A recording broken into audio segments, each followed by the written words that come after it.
It started as one of those crazy whispers you hear late at night on the internet. Some anonymous account dropped a wild claim.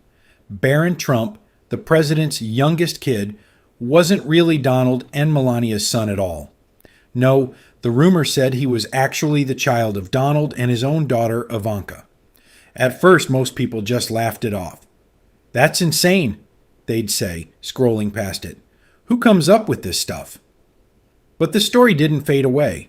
It kept popping up in dark corners of social media, then in group chats, and before long, it was everywhere.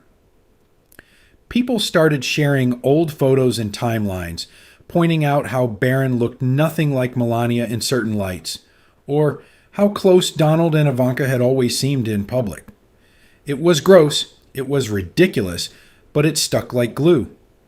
The rumor spread faster than anyone expected, turning into late-night jokes and heated arguments online.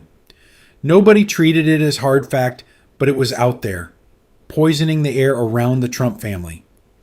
Donald Trump was back in the White House in 2025, running the country his way, and he hated anything that made him look weak. At first, he tried to ignore the whole mess. He'd joke about fake news in private meetings and fire off tweets about other topics, hoping it would blow over. But the whispers didn't stop. They got louder. Mainstream sites started mentioning the rumor in passing, not as truth, but as the bizarre claim that's taking over the internet. Cable news ran segments with blurry screenshots. Even some of Trump's own supporters were asking awkward questions in comment sections.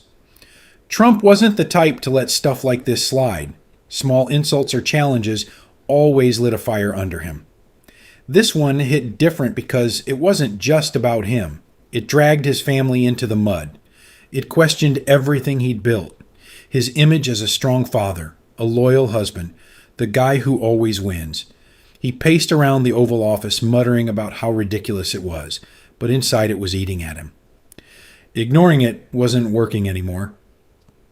The rumor had gone mainstream, and that meant it was a direct threat. So Trump did what he always does. He hit back hard and made it personal. He didn't send out a press release or have some aide speak for him. Instead, he went straight for the guy who'd been turning the rumor into punchlines for weeks. Seth Meyers, the late-night host on NBC.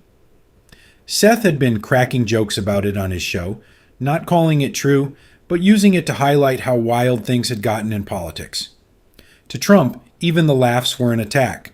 One night, during a rally speech that was streaming live, Trump looked right into the camera and threw down the gauntlet. "Seth Meyers thinks he's so funny with all these rumors about my family. Let's make this real. If he can prove any of that garbage is true, I'll apologize to the whole country on live TV. But if he fails, and he will, he shaves his head right there on his own stage. Live. No cuts, no edits. Just him looking like a fool in front of millions." The crowd at the rally went nuts, cheering and laughing. Social media exploded instantly. Clips of the challenge went viral within minutes. People couldn't believe it. The sitting president was daring a comedian to a one-on-one showdown. No scripts, no safety net, with a bald head on the line. It wasn't just talk. Trump repeated it the next day on Truth Social, tagging Seth directly. "Show up, Seth. Face me live. Let's settle this like men." The stakes felt insane. Everyone knew Trump thrived on these kinds of fights. He'd turned debates and interviews into spectacles before, always coming out swinging. For Seth, accepting would mean stepping into a pressure cooker with the most powerful man in the country staring him down. Seth Meyers was sitting in his office the morning after Trump's challenge dropped, staring at the tweet on his screen. He knew the risks. This wasn't some safe comedy bit where he could cut to commercial if things got ugly. This was live television with the President of the United States. No script, no edits, and a very public humiliation waiting if he screwed up. Shaving his head on camera would be a meme for the rest of his life. His kids would see it. His parents would see it. The entire country would laugh at him. But Seth also felt something else kicking in. That rare rush you get when a real moment lands in your lap. For years he'd been making jokes from the sidelines. Now Trump was handing him the chance to sit across from the man himself. No handlers, no teleprompter, and ask the questions people were actually whispering about. This wasn't just another monologue. This was a shot to hold power accountable in real time. After pacing his office for an hour, Seth finally looked at his team and said, "We're doing it." The next few days were a blur of secret prep. Seth cleared his schedule and turned his green room into a war room. No leaks, no press, nothing that could tip Trump off. His researchers pulled every public photo, every old interview, every timeline they could find. But Seth wanted more than jokes. He wanted proof that would hit hard. First came the original photoshopped wedding-style photo of Trump and Ivanka that had been circulating. It looked fake as hell, but the visual was so shocking it would stop people cold. Seth knew it had to be the opener. Then his team dug up 3 brand new pieces they created specifically for this night. They made a short audio clip, a woman's voice distorted just enough to protect the source, saying, "I saw them together in the residence when no one else was around. It didn't look like father and daughter." It wasn't illegal, but it sounded real enough to make the audience lean in. Next was a clean document timeline, a simple one-page PDF that lined up dates, Ivanka's public schedule, Melania's travel records, and Barron's birth certificate. Nothing illegal, just cold facts that showed strange gaps no one had noticed before. Seth planned to slide it across the desk like it was nothing. The third piece was the heaviest. They recorded a short video testimony from a former White House staffer who had agreed to speak on camera. Face blurred, voice slightly masked. The staffer described walking in on an argument where Trump told Ivanka, "You're the only one who really understands me." The clip was only 20 seconds long, but it felt intimate and uncomfortable. Seth made sure it was ready to play at exactly the right second. The night before the showdown, Seth stayed late in the empty studio. The lights were dim, just one spotlight on 2 chairs. He ran through the whole sequence again and again, out loud, like a fighter practicing combinations. He practiced dropping the wedding photo first, letting the silence hang for 3 full seconds so the image could burn into everyone's brain. Then the audio clip. He timed it so the woman's voice would cut through right when Trump tried to laugh it off. Next, the timeline document. He rehearsed sliding it over slowly, forcing Trump to look down and read it on live TV. Finally, the video. He made sure the staffer's blurred face would appear right after Trump denied everything, so the denial would still be hanging in the air when the testimony hit. He looked at the empty chair across from him and whispered, "Tomorrow night, that seat won't be empty." Seth turned off the lights, grabbed his coat, and walked out, knowing he was stepping into the biggest risk of his career. But for the first time in years, he wasn't just telling jokes. The studio lights hit full blast as the Late Night with Seth Meyers theme music faded next night.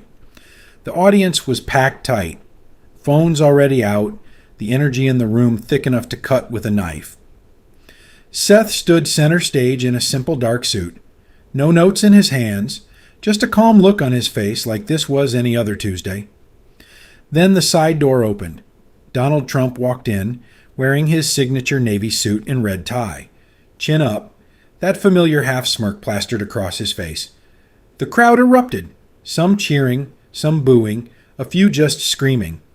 Trump raised one hand like he was at a rally, gave a little wave, and strolled straight to the guest chair like he owned the place. He sat down, crossed his legs, and looked Seth dead in the eye. "Nice to see you, Seth," Trump said, voice loud and confident. "Big night, huh?" Seth gave a small nod, keeping his tone even. "Welcome to the show, Mr. President. Thanks for showing up." The audience laughed nervously. For the first 30 seconds, it almost felt like a normal interview. Seth tossed out a quick joke about the weather in D.C. Trump fired back with something about fake, late-night ratings. Light banter, safe territory. But Trump wasn't here to play nice for long. He leaned forward, pointing a finger across the desk.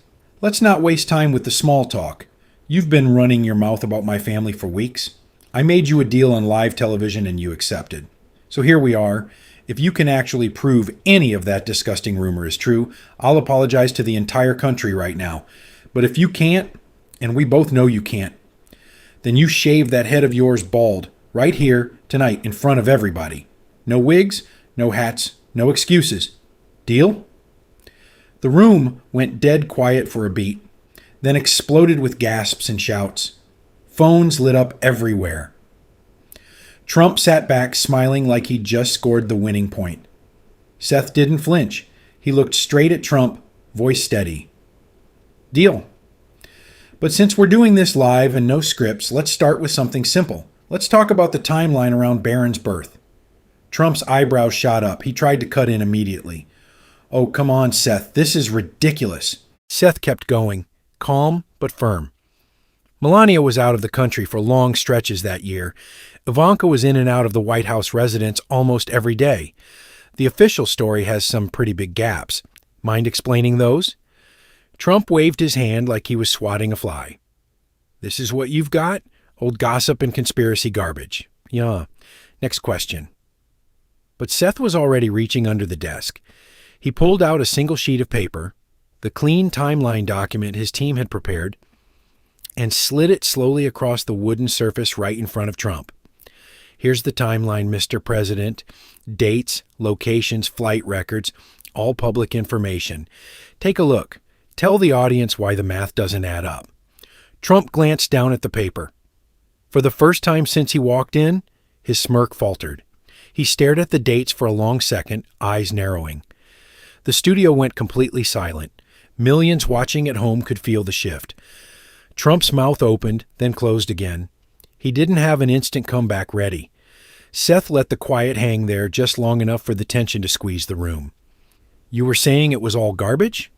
Trump finally looked up, his face hardening again. This is nothing. Just numbers on a piece of paper. You're reaching, Seth. Desperate. Seth leaned back slightly, heart hammering, but voice still calm. We're only getting started. Then Seth leaned forward a little and asked the question everyone in the country had been whispering about for weeks. You married your own daughter, didn't you? The words landed like a slap. Trump froze mid-sentence. His mouth was half open, that confident smirk completely gone. For the first time all night, the President of the United States had nothing to say. His eyes went wide, then narrow. He just sat there, staring at Seth like he couldn't believe what he'd just heard. The entire studio went dead silent. No one coughed. No one shifted in their seat.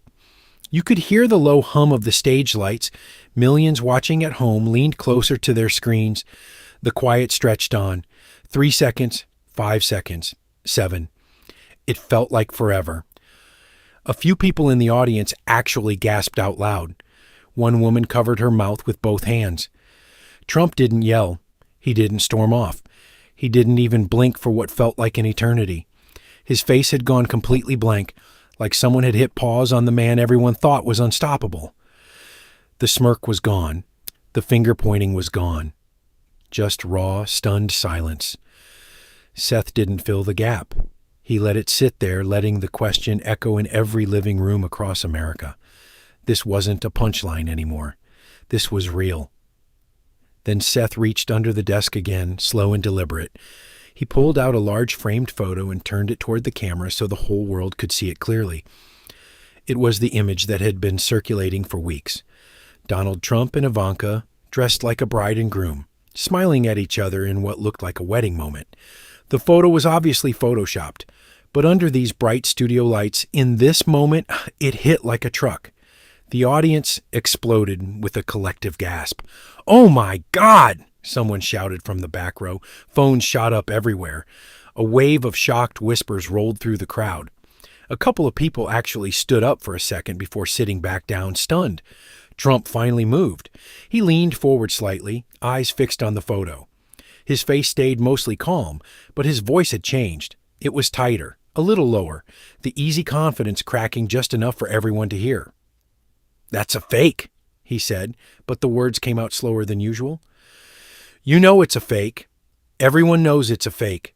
People will believe anything these days." Seth held the frame steady, not pulling it back. "Then explain it, Mr. President, right now. Live? Why does this even exist? Why does it look so believable to so many people?" Trump's jaw tightened. He tried to laugh it off, but the laugh sounded forced. This is what you've been wasting everyone's time with. A stupid picture. Come on, Seth. You're better than this. Or maybe you're not. But his voice wasn't as strong as before. The slight shake, the way his eyes kept flicking back to the photo, it was there for everyone to see. The president was rattled, even if he refused to admit it. Seth finally lowered the frame, but kept it visible on the desk between them. You wanted this confrontation live and unedited. You wanted the bet. So here we are. One question, one picture, and suddenly the whole room gets real quiet. The audience was still buzzing, the energy electric and uncomfortable. Trump sat back in his chair, trying to regain control. He looked straight at Trump and said quietly, "We're not finished." Seth didn't give Trump any time to recover from the wedding photo. He reached down again, this time hitting a button on the small control panel hidden under the desk. A woman's voice filled the studio speakers. Low, nervous, but clear enough for every microphone to catch. I saw them in the residence back in 2016. It was a private family moment. The way he looked at her, the way he touched her shoulder, it didn't look like father and daughter. Not at all. The audio clip ended after 12 brutal seconds. Trump's face went red. He slammed his hand on the desk. That's fake. Totally fake. You dug up some voice actor in a basement. This is disgraceful, Seth. Disgraceful. Seth was already sliding another sheet across the desk before Trump finished talking. This document is from your own administration's old travel logs and security records, Mr. President. Same date, same location as the woman just described. It's all there in black and white. Want to read it out loud for the audience? Trump snatched the paper, scanned it fast, then tossed it back like it burned his fingers. This proves nothing. Your doctoring records now? Pathetic. He leaned in hard, voice rising, trying to take control again. And by the way, let's talk about your show's ratings instead. They're terrible. Nobody watches this garbage anymore. You should be thanking me for giving you the biggest night of your sad little career. Seth cut him off cold. He pressed play on the monitor behind them. A new video popped up on the giant screen. A former White House staffer, face blurred, voice slightly masked but still recognizable, looked straight into the camera. I worked there for 2 years. When the cameras were off, it was different. Mr. Trump would pull Ivanka into the private study for hours. They'd close the door. Sometimes I'd hear laughing, sometimes quiet talking that sounded way too intimate. One night I walked past and heard him say, "You're the only one who really gets me, honey." That's not how most dads talk to their daughters. The clip ended. The studio was so quiet you could hear people breathing. Trump exploded. "Lies! All lies! That person is a disgruntled employee who got fired. I never said those words. This is a witch hunt." Seth stood up slowly, voice calm but sharp. "Then explain why 3 different people from your own staff have told us the same story off the record. You want to call them all liars on live television?" Trump tried to laugh it off, but it came out forced and ugly, a tight, angry chuckle that didn't fool anyone. He waved his hand like he was done with the whole thing. "You're desperate, Seth? Oh, really desperate? Time to shave that head and end this embarrassment." Seth didn't smile. He reached under the desk one last time and pulled out the second photo. This one was different. A family picture that looked normal at first glance, but someone had lightly highlighted the dates and locations in red. Barron as a baby next to Ivanka holding him, with Melania nowhere in the frame.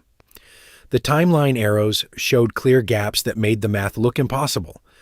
Seth held it up high so every camera could see the red marks. "This is not one picture," he said, voice steady and loud. "This is not one audio clip. This is not one video. This is a pattern, Mr. President, a pattern you cannot explain away." The audience lost it. A huge roar exploded through the studio. Gasps, shouts, people standing up, some cheering, some yelling, "No way!" Phones flashed like crazy. The noise was so loud the microphone struggled to keep up. Trump's face twisted.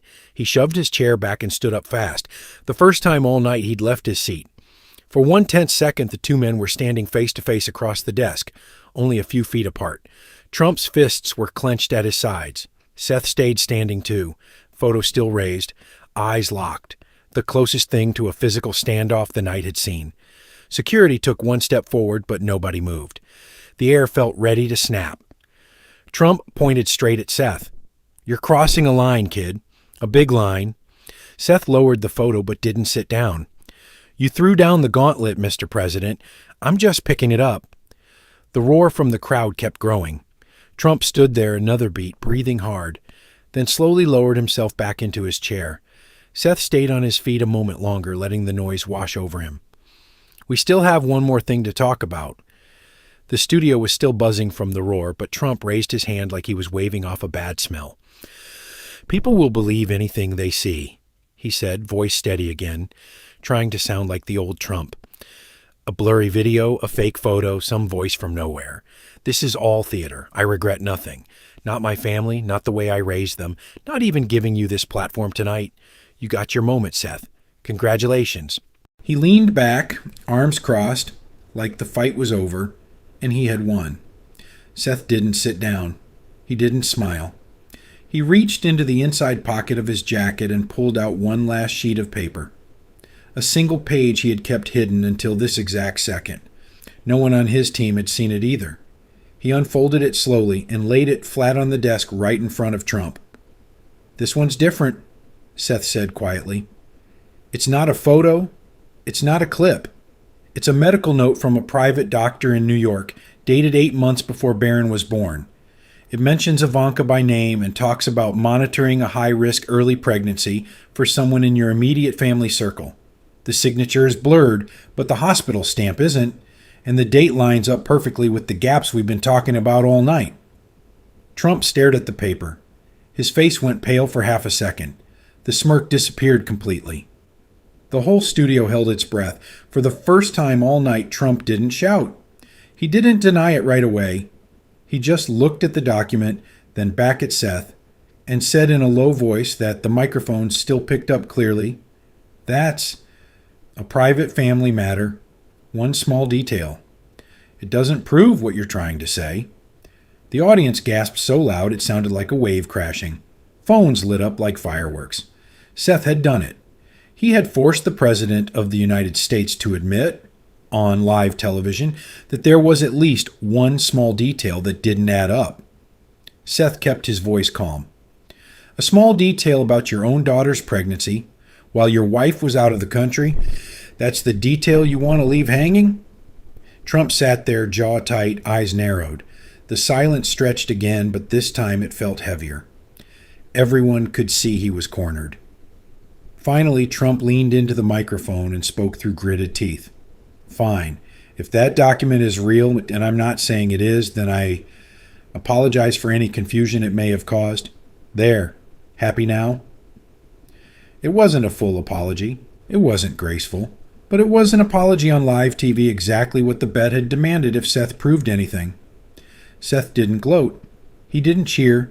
He simply nodded once and said, "I'm not shaving my head tonight." Then he looked straight at Trump and added, with a small, steady smile, "The real win tonight wasn't the bet. It was making you answer."